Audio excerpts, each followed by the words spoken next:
Ladies and gentlemen, welcome back to the program. My name is David Russell, David Russell Show. Actually, today is the Central Texas Political Update, a monthly podcast of the political events that's going on in McLennan County, Texas. We'll actually probably have two shows this month for another reason, but today we're talking about the May runoff from the primary, both on the Republican and the Democrat side. Now, first, let me go over the dates that you can vote and where you can vote. There's 5 places you can vote. The voting days is today from 7 a.m. to 7 p.m., Tuesday, same time, Wednesday, Thursday, and Friday. Shorter early voting time because of this is just a small ballot and it's a runoff election. One of the issues that we have on these runoff elections, we have enough trouble getting people to the primary. We have enough trouble getting people to the non-presidential midterm elections. But this is very important because in a lot of cases, this will be who's going to be in these seats. I was looking at the mail-in numbers, and a lot of people would like to ask, who's doing better, Republicans or Democrats? This time, for right now, in McLennan County, Republicans has 645 ballots already mailed in. Democrats have 454 for a total of 1,099 votes. I'm told statewide, Democrats are doing pretty well. We really need to make sure we get our turnout. Now, you might want to know where to vote. The McLennan County Elections Office is, of course, open during this time, and that's down at 214 North 4th Street, Suite 300. That's where you get your taxes, your car tags, and pay your property tax and all that. It's around on the other side, kind of down in the basement, but if you like going there, that's a good option. Robinson Community Center. Now, a lot of people, it's a hard place to find, but if you're from Robinson, you'll know. It's kind of down an alley, back behind a convenience store, but a lot of people know about this. Waco Multi-Purpose Center on 1020 Elm Street, popular place. The Hewitt City Hall and Library. Now, that's probably the second busiest location. Very easy to get in and out. Highly recommend it. And then the busiest location in Central Texas is the Waco First Assembly of God Church at 6701 Bosque Boulevard. During the municipal elections, they usually have you at the library there at the old Lake Air Mall, or I'm not sure what they call it now, but over close to Target. But during this election, we're back at the Assembly of God. We appreciate that. Okay, let's go over the ballots. Now, for all the precincts, doesn't matter where you're at, in the Republican side, we have 4 races to be decided because nobody got over 50% in the primary. We've got the United States Senate, John Cornyn, Ken Paxton. In the state attorney general, we got Miles Middleton versus Chip Roy. We've got on the railroad commissioner, Beau French versus Jim Wright. And then the Judge Court of Appeals, place 3, Thomas Smith and Allison Fox. Now, I want to handicap this a little bit for you because you might not sure who you want to go with. I want to tell you on the United States Senator side, everybody has a lot of baggage. I can pick apart every single one on the Republican side and the Democrat side. I'm a Republican, so I will be voting for whoever wins this race in November. But I want to give you a little bit of handicap on this. John Cornyn's been there for a long time. He's done good, he's done bad. He hasn't been a big supporter of Trump, in my opinion, and I think most people's opinion. The tag Rhino is used a lot with him. Now, some people might think, especially if you're a Democrat, might think, that's wonderful. He's, bipartisan. Well, in this time, I really like people that support President Trump.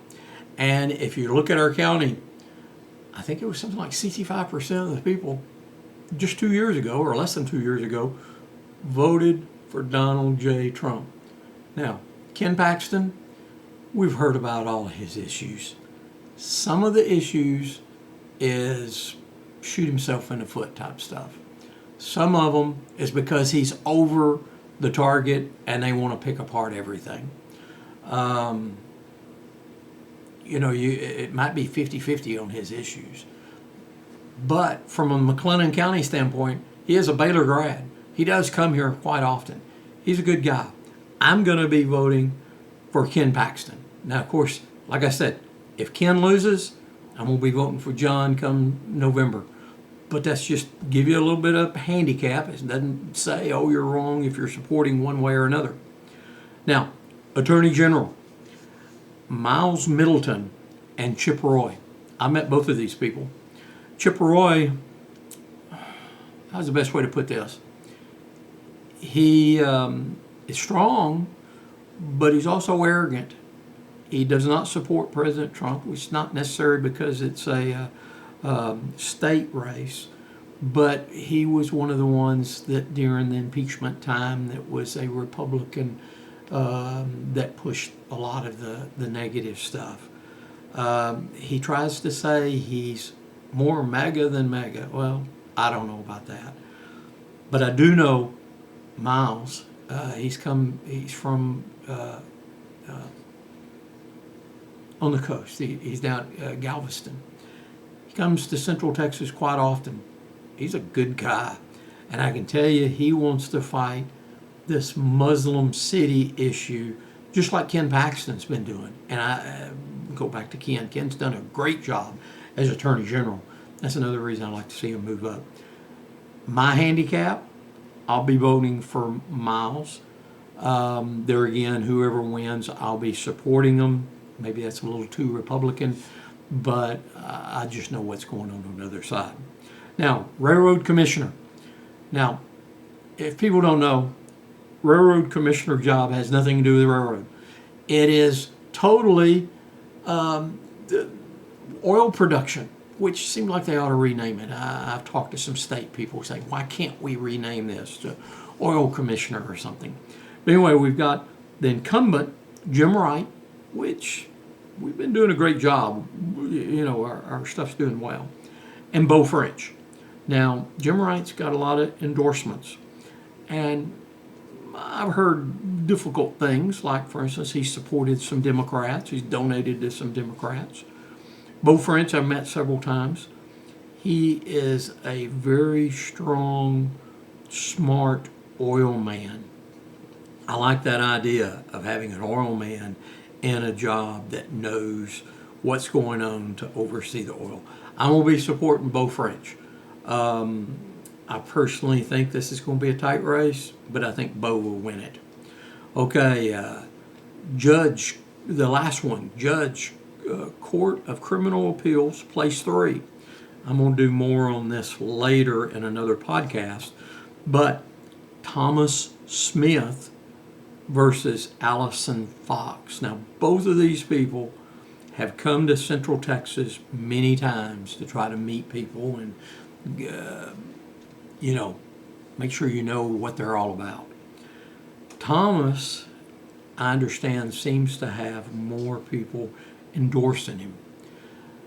You know, when it comes to judgeship, it's always hard. But we've seen the mistakes that's made in other states, some of the crazy stuff. But usually it's more about if they have an R or D to their name, in my opinion. I'm going to be supporting Thomas. And just to give you a little hint here, he will be in Waco Thursday for the Republican Club luncheon. Now, I'm going to do another podcast on that and give you more information on it. But, it's nice to get to know these people. Actually talk to them, find out what they're about. That's a good way of doing it. Okay. I always cover the Democrat stuff, even though I don't know anything about them. Most people on the ballot will have 3 races. Who's running against Pete Sessions? And your choice is Maya Flores or Casey Shepard. You might want to call the Democratic office, but I'm pretty well sure they'll probably tell you either one of them is good from their standpoint. I know Pete, and I like Pete. The other one is Lieutenant Governor, and it's Marcos Valles or Vicky Goodwin. There again, I don't know enough about them, but I know they're on the ballot, and I wanted to make sure you know about it. Attorney General to run against whoever wins the Republican side. You have Nathan Johnson and Joe Jaworski. There again, you might want to talk to the Democratic office, but I want you to know what's on that ballot. Okay, now there are some precincts that will have one more person on this ballot, and it all depends on if you're in the Justice of the Peace Precinct 5. And I think that's East Waco, but I'm not sure. And neither one of these are incumbents I know of, so they'd be running against Challenger. But it's Lucianne Sanchez, I'm going to botch this name, Moranas, anyway, it's a Hispanic hyphenated name, and Leslie Edwards. I can say that one easy enough. There again, study up. I don't know how you can get a hold of these people, but if you're a Democrat and want to vote, please do. If you're a Republican and want to vote, definitely please do.